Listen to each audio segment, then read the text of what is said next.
Tim, you've been covering the arts for many, many years, and you and I have both been in journalism for longer than we might like to admit. We're old enough to remember some of the big controversies where something that's bubbling away in the art world spills over into the pages of the mastheads that we work at. One that I remember in particular is something called Piss Christ. What was that?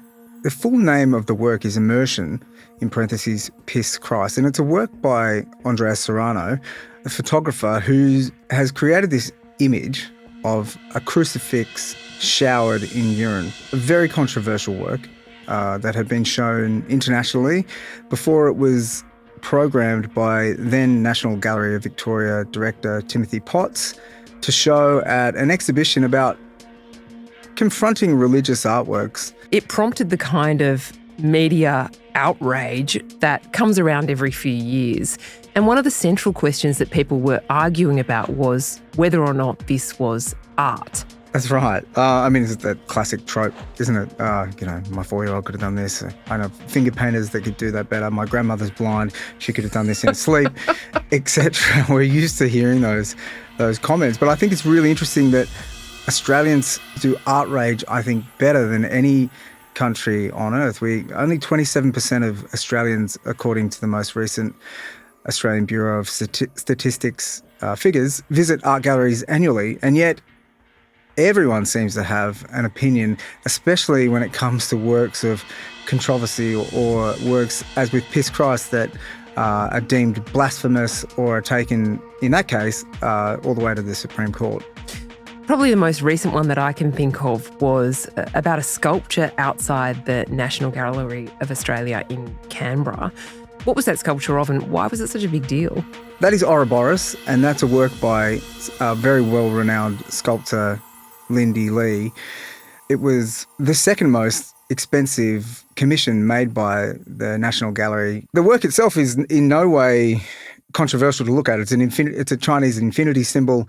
It's quite beautiful to look at, in fact, but it was criticised for being a luxury. It seemed utterly inoffensive to me. Was this about the money, and does expense and the perception of taxpayer expense fuel these controversies? It was about the money, and to answer your question, it does, because the NGA has an infamous history with spending taxpayers' money to bolster its collection. Of course, the most famous of that is the 1973 purchase by then director James Mollison and then Prime Minister Gough Whitlam of Jackson Pollock's 1953 work Blue Poles. The controversy still swirls around that work. In 2017, Victorian Senator James Paterson suggested we should sell that artwork, which is now worth between $14 and $15 million. It was suggested we should sell that artwork to pay down the national debt, which I think is kind of an outrageous proposition given, what it adds to the cultural fabric of this nation. It's interesting to look back on arts controversies that were once very hot. The Impressionists were regarded as kind of cultural vandals. The Cubists were the same. The Surrealists, of course, were the same. I often think back to a controversy that raged where photographer Bill Henson was exhibiting pictures of young people without any clothes on. Do you remember that controversy, and how do you look back on it now? I do remember it. Of course, it was front page news for weeks because then Prime Minister Kevin Rudd interjected and called the works from memory obscene and disgusting, which are very, very strong words to describe art. Bill Henson has continued to have a very successful career, but he was a huge storm at the time, and a really interesting time as an arts journalist to come to terms with that tension between what is art and what is not art. It must have been absolutely harrowing for him. Of course, the children who were featured in those photographs had been photographed with the permission of their parents. The families came out at the time and said, Bill has not done anything wrong. This work is not sexual. The reason that it was so controversial is this sort of shadow of pedophilia and child sexual abuse, which Australian society was only just kind of getting to grips with at the time. Bill Henson is, of course, not in any way a predator or an abuser, but it was like, even though he hadn't sought a controversy, it came to him. It wasn't like Piss Christ, was it? Where he deliberately sought to provoke. Yeah, no, I think you're right. I think it was a turning point in the shadow of the Royal Commission to which you alluded. And I think it was a real turning point in terms of Social media at that point was beginning to change the way we communicated, the way we sourced our news. I think that thread has continued and has only gotten stronger as that mass communication tool has changed the way we live our lives. It's a real class thing, isn't it? It's a kind of accusation from people purporting to represent, the working class or the great mass or the ordinary Australian or sensible people that the kind of cosmopolitan, degenerate elite are out of touch and are corrupting society. That's a very old idea. It's a dangerous idea, isn't it? It's a dangerous idea, but I think it speaks to this historic view of artists in Australia. I don't feel as though the art sector has ever really been truly valued in this country. The arts are funded to the tune of $230 million annually and yet contribute $67 billion to the GDP.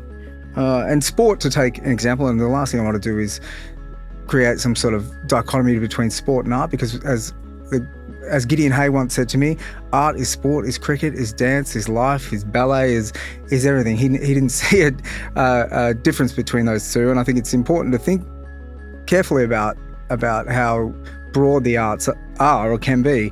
But I mean, to put that in context, sport gets $1.3 billion in funding and adds $14 billion to the GDP. The arts are funded 4 times less and contribute 5 times more. And so I think it's a really interesting statistic, because there are these great figures, 98% of Australians engage in some way with the arts, and yet we still don't value it as deeply as we could. At any time in society, going back to the Bible, there are shibboleths that can't be challenged. In the past, those might have been things that we would today consider uncontroversial. In your piece in the Australian Today, you write about a moment when even David Walsh, the kind of, controversialist in chief at Mona in Tasmania, kind of had to back down and apologise. Was that disappointing to you, and can you tell us a little bit about what happened there? So in 2019, Santiago Sierra, a Spanish artist, proposed a work that was going to be the headline work at Dark Mofo, the Midwinter Festival. That work was called Union Flag, and the idea behind the work was that Indigenous Tasmanians might donate their blood, which would be pooled into a bucket into which the Union Flag, a symbol of colonialism, would be submerged. There was an immediate outrage from Indigenous people who broadly had not been canvassed about this work.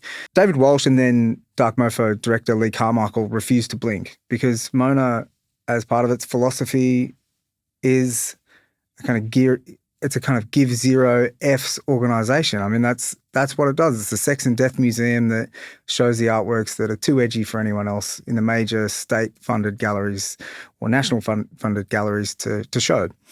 So it was a real moment for them, a philosophical fork in the road.